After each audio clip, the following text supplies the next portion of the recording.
സുവർണ jubilee treasury വകുപ്പ് ആഘോഷിക്കുന്ന അവസരത്തിൽ അതിനോട് അനുബന്ധിച്ചുള്ള ധനകാര്യ മാനേജ്മെൻറ്റിൽ ട്രഷറിയുടെ പങ്ക് എന്ന സെമിനാറിൽ പങ്കെടുക്കുന്നതിന് എനിക്ക് സന്തോഷമുണ്ട്. ഈ വിഷയം സംസാരിക്കാൻ ഞാൻ ഒട്ടും അർഹനല്ല. എനിക്കൊരു റെക്കോർഡുണ്ട്. അത് ഈ ട്രഷറി 3 പ്രാവശ്യം കൂട്ടിച്ചു എന്നുള്ള റെക്കോർഡ്. ഞാൻ 3 വർഷം ധനകാര്യമന്ത്രിയായിരുന്നു. 3 പ്രാവശ്യം ട്രഷറി കൂട്ടിയിട്ടുണ്ട്. കടുത്ത സാമ്പത്തിക പ്രതിസന്ധിയുടെ നടുവിലാണ്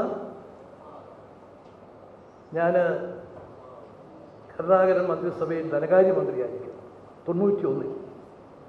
വലിയൊരു ഭാരം ഏറ്റെടുക്കാൻ മുഖ്യമന്ത്രി എന്നോട് ആവശ്യപ്പെട്ടു. ശ്രീ മോഹൻകുമാറായിരുന്നു അന്ന് ഫിനാൻസ് സെക്രട്ടറി. അദ്ദേഹം വളരെ കർക്കശക്കാരനാണ്. എനിക്കങ്ങനെ ഒരു കർക്കശമായ നിലപാടെടുക്കാൻ, നോ പറയാൻ വലിയ മടിയുള്ള ഒരാളാണ്. അന്ന് ബില്ല് മാറുന്നതിനൊക്കെ കർശനമായ നിയന്ത്രണം വെച്ച്, ആ നിയന്ത്രണം വെച്ചിരുന്നെങ്കിൽ ട്രഷറി കൂട്ടുമായിരുന്നില്ല, നടപ്പിലാക്കിയിരുന്നെങ്കിൽ. ഓരോരുത്തർ വന്നേച്ച് പറയും, എൻ്റെ മകളുടെ കല്യാണമാണ്, കല്യാണം മുടങ്ങാൻ പോകുന്നു, എനിക്ക് പേയ്മെൻറ്റ് കിട്ടണം. പിന്നെ മനസ്സിലായി പല കുറികളും ഇതിനു വേണ്ടി അടിച്ചതാണെന്നുള്ളത് പിന്നീട് മനസ്സിലായിട്ടുണ്ട്.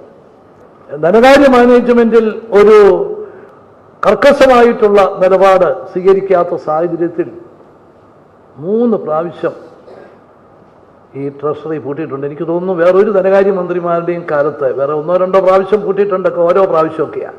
അപ്പോൾ ആ അർത്ഥത്തിൽ വേണമെങ്കിൽ എനിക്ക് ഒരു റെക്കോർഡുണ്ട് എന്ന് വേണമെങ്കിൽ പറയാം. 100 കോടിയിലധികം രൂപ ഞാൻ അറിയാതെ, ധനകാര്യ സെക്രട്ടറി അറിയാതെ നമ്മുടെ ട്രഷറി വന്നു. അത് കിട്ടിയ പിന്നെ ഞാനൊരു 10-14 മാസം കൂടെ ധനകാര്യമന്ത്രിയായിരുന്നു. പിന്നെ ട്രഷറി പൂട്ടിയിട്ടുമില്ല. പിന്നെ നമുക്ക് പിടിച്ചു നിൽക്കാൻ സാധിച്ചു. എനിക്ക് ശേഷം വന്നത് ശ്രീ പത്മനാഭൻ വക്കീലാണ്. അദ്ദേഹത്തിനും കുഴപ്പമില്ലാതെ മുമ്പോട്ട് പോകാൻ സാധിച്ചു. എങ്ങനെയായി 100 കോടി രൂപ ഞങ്ങൾ ആരും അറിയാതെ കിട്ടിയതെന്ന് എനിക്കും ശ്രീ മോഹൻകുമാറിനും മാത്രമേ അറിയാവൂ. ട്രഷറി 4ാമത്തെ പ്രാവശ്യം പൂട്ടുന്ന സാഹചര്യത്തിലേക്ക് എത്തി. അങ്ങനെ ഇരിക്കുമ്പോഴാണ് ഡൽഹിയിൽ നിന്ന് ശ്രീ PJ കുര്യൻ വിളിച്ചു. ഞാൻ കുര്യൻ സാറിനോട് വിവരം പറഞ്ഞപ്പോൾ അദ്ദേഹം ശ്രീ ആൻ്റണിയോട് പറഞ്ഞു. ആൻ്റണിയൊക്കെ അന്ന് നമ്മുടെ പ്രധാനമന്ത്രിയാണ്, അന്നത്തെ ധനകാര്യമന്ത്രി കേന്ദ്രത്തിൽ, ഡോക്ടർ മൻമോഹൻ സിംഗിനോട് പോയി സംസാരിച്ചു. അദ്ദേഹം വളരെ കർക്കശമാണ്. അദ്ദേഹം പറഞ്ഞു, ഞാൻ ഉമ്മൻചാണ്ടിയോട് പറഞ്ഞു, ഇനി ഞാൻ ഒരിക്കലും ഹെൽപ്പ് ചെയ്യത്തില്ല, എത്ര പ്രാവശ്യം നിങ്ങളെ സഹായിച്ചു, ഇനി സഹായിക്കുന്ന പ്രശ്നമില്ല. പക്ഷേ കുര്യൻ സാർ വളരെ നിർബന്ധമായിട്ട് പറഞ്ഞു. ആൻ്റണി പറഞ്ഞ സാഹചര്യത്തിൽ അദ്ദേഹം ഫോൺ എടുത്ത് പറഞ്ഞു, കേരളത്തിൻ്റെ ഓവർ ഡ്രാഫ്റ്റ് അങ്ങ് അടച്ചു നിർത്തേക്കാൻ പറഞ്ഞു. അപ്പോൾ ആശ്വാസമായി, പ്രശ്നം തീർന്നു എന്ന് ധരിക്കുമ്പോഴാണ് മോഹൻകുമാർ ഓടി ആ ദിവസം എൻ്റെ അടുത്ത് വന്നിട്ട് പറഞ്ഞു, നമ്മുടെ ഓവർ ഡ്രാഫ്റ്റൊക്കെ വളരെയധികം കടന്നുപോയി. 100 കോടിയിൽ പരം രൂപയുടെ ഓവർ ഡ്രാഫ്റ്റ് എന്നായിരുന്നു കണക്കാക്കിയിരുന്നത്. 200 കോടിയിലധികം രൂപ ഓവർ ഡ്രാഫ്റ്റായി. എന്തായി, എന്ത് ചെയ്യും? ഞാൻ പറഞ്ഞു, ഏതായാലും വിഷമിക്കേണ്ട, ഓവർ ഡ്രാഫ്റ്റ് മുഴുവൻ അടയ്ക്കാൻ പറഞ്ഞിട്ടുണ്ട്, അല്ലാതെ 100 കോടി രൂപ അടയ്ക്കാനല്ല പറഞ്ഞിരിക്കുന്നത്, മുഴുവനും അടയ്ക്കാനാണ് പറഞ്ഞിരിക്കുന്നത്. അതുകൊണ്ട് നമുക്കിപ്പോൾ ഏതായാലും വിഷമിക്കേണ്ട, ഇന്നത്തെ ഫ്ലൈറ്റിൽ തന്നെ ഡൽഹിക്ക് പോവുക. 100 കോടി രൂപ എങ്ങനെയെങ്കിലും പോയെങ്കിൽ നമുക്ക് പറ്റുമോ? അതുകൊണ്ട് അവിടെ പോയി കണക്കൊക്കെ നോക്കി എന്താ സ്ഥിതി നടന്നു എന്നുള്ള ആലോചിച്ച് വരാൻ പറഞ്ഞു.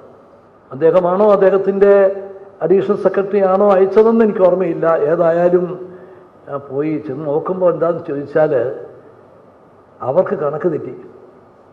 100 കോടി രൂപയുടെ ഓവർ ഡ്രാഫ്റ്റിൻ്റെ സ്ഥാനത്ത് 200 കോടിയിലധികം രൂപയുടെ ഓവർ ഡ്രാഫ്റ്റ് എന്ന് എഴുതി വെച്ചു. ഫിനാൻസ് മിനിസ്റ്റർ ഓവർ ഡ്രാഫ്റ്റ് കേരളത്തിൻ്റെ അടച്ചു തീർക്കാൻ പറഞ്ഞപ്പോൾ അവർ ഈ 200 കോടി രൂപയുടെ ഓവർ ഡ്രാഫ്റ്റ് അടച്ചു തീർത്തു. ശ്രീ മോഹൻകുമാർ ചെല്ലുമ്പോഴാണ് അത് 100 കോടിയേ ഉണ്ടായിരുന്നുള്ളൂ എന്നറിഞ്ഞത്. ഒറ്റ ദിവസം കൊണ്ട് 100 കോടി രൂപ നമുക്ക് മിച്ചമായി. പിന്നെ ഏതായാലും ട്രഷറി പൂട്ടുന്ന ഒരു സാഹചര്യം ഉണ്ടായില്ല. അതിലുള്ള ഒരു ആശ്വാസമാണ് ഉണ്ടായി. ഇതുവരെ നമ്മുടെ ചെറുപ്പക്കാർ പഠിച്ചത് ഒരു ഡിഗ്രി കിട്ടി ഒരു ജോലിക്ക് വേണ്ടി, അല്ലെങ്കിൽ ഒരു ഡിഗ്രി എടുത്തിട്ട് ഒരു വിസയ്ക്ക് വേണ്ടി. ഇന്ന് നമ്മുടെ ചെറുപ്പക്കാർ അതിൽ നിന്ന് മാറി ചിന്തിച്ചിരിക്കുന്നു. ചിന്തിക്കണം. എല്ലാ കാലത്തും നമുക്ക് വിദേശത്ത് പോയി അവിടുത്തെ വരുമാനം കൊണ്ട് ഇവിടെ ജീവിക്കാം നമ്മൾ കരുതിയിട്ട് കാര്യമില്ല. നമ്മൾ സ്വയം ആത്മവിശ്വാസത്തോടുകൂടി നമ്മളിവിടെ പ്രവർത്തിച്ച മതിയാകും. നമ്മുടെ ഇവിടുത്തെ സമ്പദ്ഘടന നമുക്കായിട്ട് തന്നെ ശക്തിപ്പെടുത്തിയ മതിയാകും. അപ്പൊ അതിനു വേണ്ടിയിട്ടുള്ള സംരംഭമാണ് ഇത് വലിയൊരു വിജയമാണ്. സ്റ്റുഡന്റ് എന്റർപ്രണർഷിപ്പ് പോളിസിയുടെ പ്രതികരണം വളരെ ആവേശം നൽകുന്നു. മറ്റു മേഖലകളിലേക്ക് കൂടി ഈ ചെറുപ്പക്കാരെ പ്രോത്സാഹിപ്പിക്കണമെന്നുള്ളതാണ് ഗവൺമെന്റ് കരുതുന്നത്. കാർഷിക രംഗത്ത് ഇന്നിപ്പം ഹൈടെക് കാർഷിക സമ്പ്രദായമാണ് ഇന്ന് ഇന്ത്യ ഒട്ടാകെ വന്നുകൊണ്ടിരിക്കുന്നത്. എന്തുകൊണ്ട് ചെറുപ്പക്കാർക്ക് കാർഷിക മേഖലയിൽ മുമ്പോട്ട് വന്നുകൂടാ? അങ്ങനെ വരുന്ന ചെറുപ്പക്കാരെ പ്രോത്സാഹിപ്പിക്കുക.